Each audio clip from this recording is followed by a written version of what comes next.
Thelbin e romanit unë kam thënë që në faqen e parë. Jo në faqen e parë të romanit, por në 4 citimet që kam bërë në roman. Citimi i parë vjen nga poema e jashtëzakonshme Iliada e Homerit, i cili thot: do vi një ditë, Ilioni shenjt do të zhduket. Citimi i dytë është nga Gjergj Fishta, Perëndia ndjeve, zuzarët na lan pa dhe.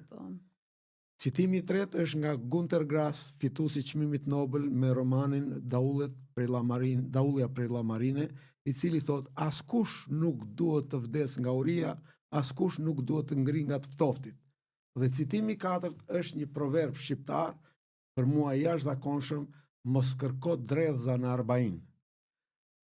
I pari ka të bëj me citati nga Homeri ka të bëj me atë që jemi të gjithë të shqetësuar, që disa gjëra që ky popull i ka patur si të shenjta kanë filluar të humbasin, kanë filluar të shuhen.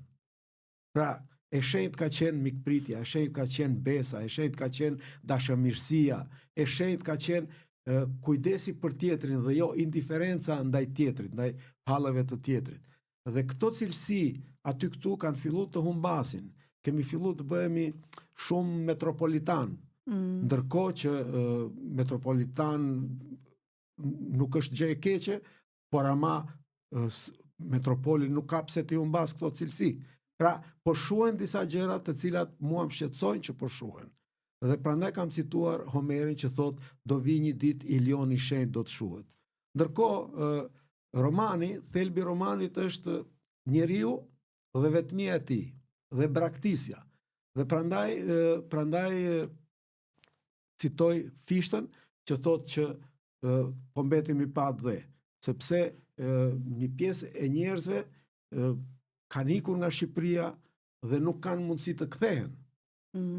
Ka shumë që janë kthyer dhe bravo i qoftë, edhe kjo është një gjë shumë pozitive, është një mrekulli,